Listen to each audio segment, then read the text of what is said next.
بسم الله والصلاة والسلام على رسول الله وعلى آله وصحابته أجمعين. معاشر الإخوة الأعزاء، عدنا والعود أحمد، وقبل كل شيء رمضان مبارك إن شاء الله. كما قلنا لا نقول رمضان كريم، فالله سبحانه وتعالى هو الكريم، وإنما نقول رمضان مبارك أدخله الله علينا وعلى من حولنا من الأمم جميعا بالخير والبركة واليمن واليسر، وعلى المسلمين إن شاء الله بالإيمان والتقوى والقيام وقراءة القرآن بإذن الرحمن سبحانه وتعالى. جاتني اتصالات عديدة على هذه الفتنة التي قامت بسبب حلول رمضان. منهم من قال أننا نصوم يوم الأربعاء وهو اليوم، ومنهم اللي قال غادي نصوموا إلى يوم الخميس. وهنا كالعادة اتفق العرب على أن لا يتفقوا.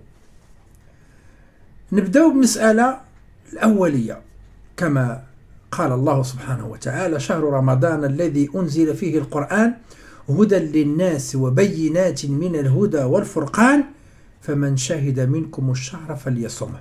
المشاهدة هنا المعيار ديال العلماء في المشاهدة يعني أنها فرض كفاية وليست فرض عين. يعني المشاهدة إلا شافوها جوج ديال الناس، هنا في المشاهدة ديال الهلال ديال رمضان أو الهلال ديال شوال، جوج ديال الشهود. شكون اللي عطانا جوج ديال الشهود؟ جوج ديال الشهود ما تعطاتناش في القرآن الكريم، تعطاتنا في أحاديث النبي صلى الله عليه وسلم. النبي صلى الله عليه وسلم صام رمضان 29 يوم، ما بانش الهلال ديال شوال، يعني جات الغمامة. والنبي صلى الله عليه وسلم كيقولنا: إذا غم عليكم فأكملوا 30. النبي صلى الله عليه وسلم صام نهار 30، صلى الظهر والناس صايمة، خرج لقى جوج راكبين على دابة ودايزين: السلام عليك يا رسول الله. قالوا: وعليكم السلام.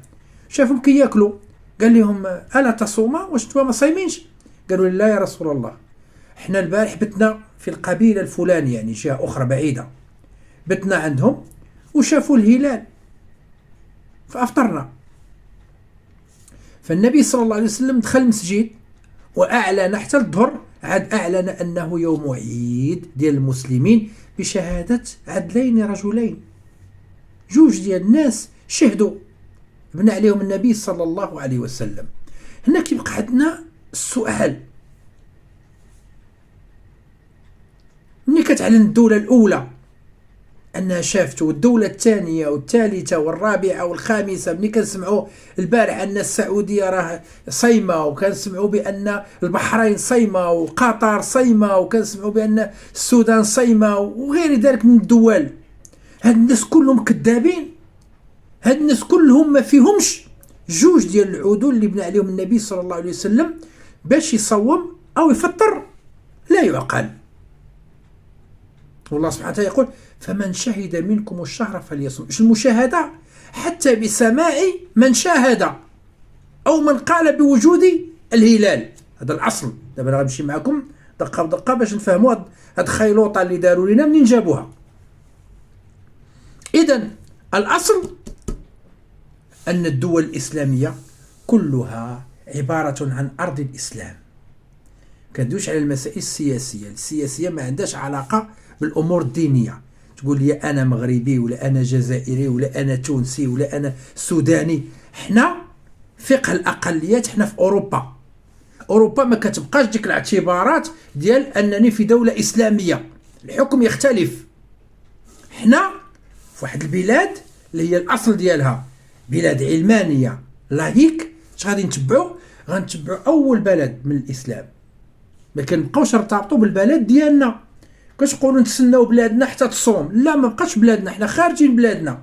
حنا البلدان ديال العرب كلها ولات هي البلاد ديالنا. حنا أول بلاد تقول غدا رمضان شافت الهلال نقولوا بسم الله نصوموا باش نخرجوا من خلاف. وأول بلد قال غدا العيد نعيدوا معاه، هنا غنقولوا فمن شهد منكم الشهر فليصم. دابا واحد كيتزوج كيدير الفاتحه، كيتزوج مع مراه كيدير الفاتحه، الزواج ديالو صحيح، ولد معاه ولد، مشى وثق داك الزواج ديالو، بغا يدير الكاغيط، اش كيقولوا ليه؟ كيقولوا ليه جيب 12 شاهد، الشهود اللي شافوا العرس، شافوا الصداق، شافوا الايجاب والقبول، شافوا محيط ديال الزواج انه تم على الشريعه الاسلاميه. 12 شاهد في الزواج، 4 ديال الشهود في ديال الزنا، ذكر الله سبحانه وتعالى فلياتوا ب4 شهداء. او في رمضان رؤيه الهلال تبت لنا النبي صلى الله عليه وسلم 2 ديال الشهود. اذا انا ملي نسمع امه كلها صايمه غادي نصوم، واخا انا ماشي سعودي، انا ماشي قطري، انا ماشي كويتي، انا ماشي سوداني، انا ماشي، لا يهمني. اللي كيهمني ان الخبر وصلني ديال الهلال ومن عند مسلمين عدل، انتهى الامر.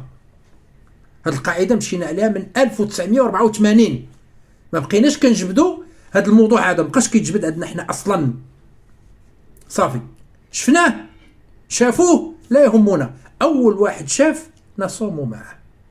غتقول لي في صحيح البخاري كاين اختلاف المطالع، اختلاف المطالع ملي ما كانش لا تكنولوجي، ما كانش التقدم. الان التقدم كاين، العلم كاين، يعني بقاع الارض. اذا مشينا لبلاد السند، مشينا لاخر العالم مع المغرب، الا شافوا هما الهلال مازال المغاربه عندهم ربع ساعه حتى ثلث ساعه باش يتسحروا ويصوموا، مابقاتش عندنا مشكله، نقدروا نتوحدوا كلنا في الصيام في العالم كله، لان توحيد المسلمين هو فرض،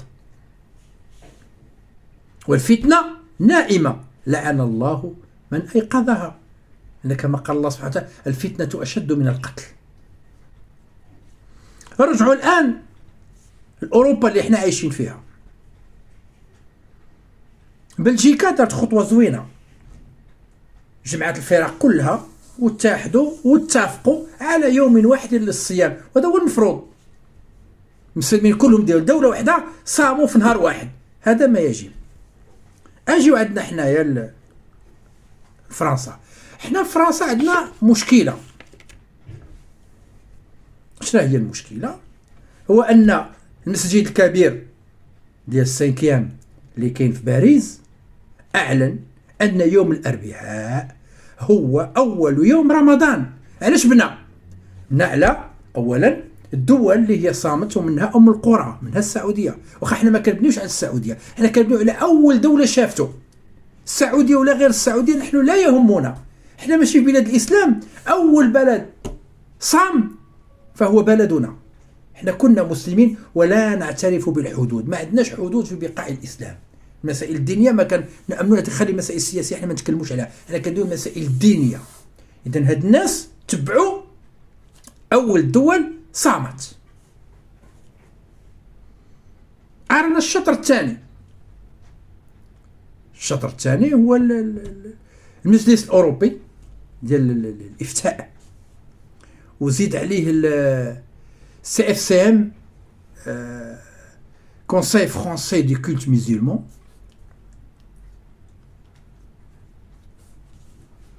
هذا مالو؟ هذا قال لك حسابات فلكيه.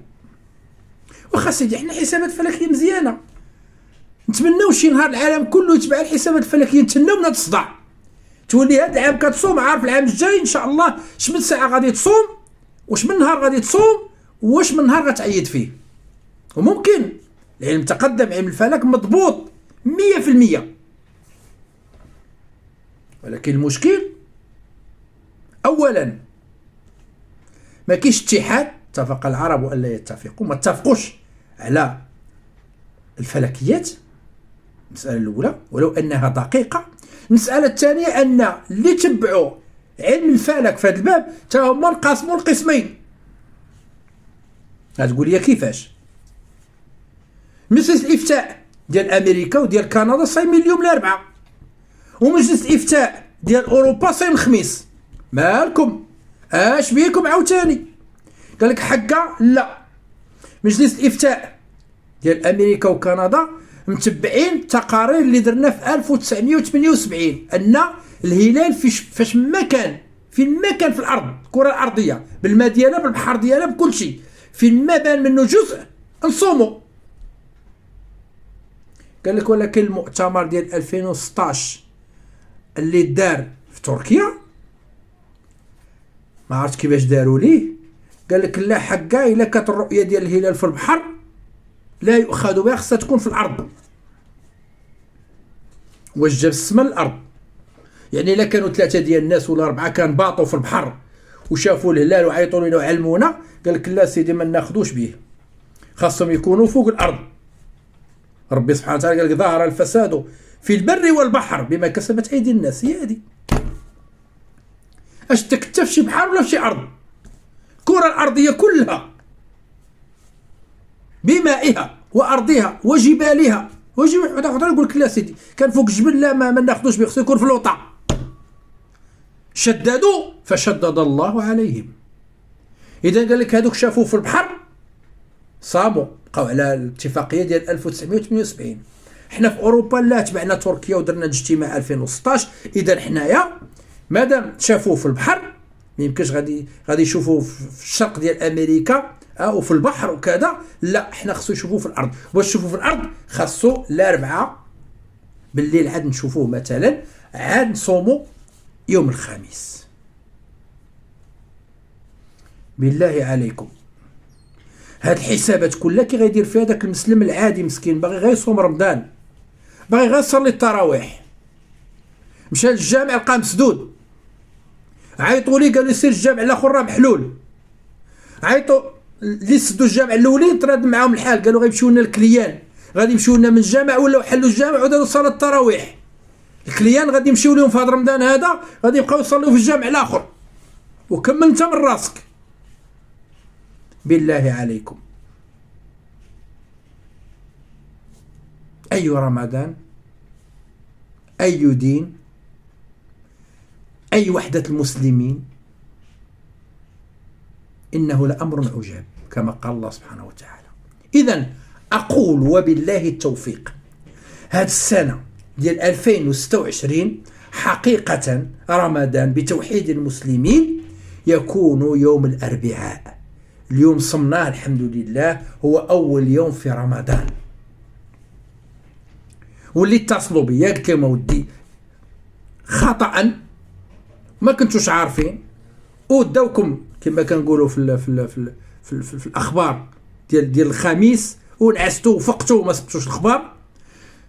صوموا يوم الخميس وتعيدوا مع أول دولة غتعيد، ومن يخرج رمضان قضيو هذا النهار هذا قضاء يوم خطأ، يوم شك، تقضي هذا اليوم تقضيه في الصيام وليس عليك شيء. والله أعلى وأعلم، وكل سنة وأنتم بخير ورمضان مبارك إن شاء الله، والسلام عليكم ورحمة الله وبركاته.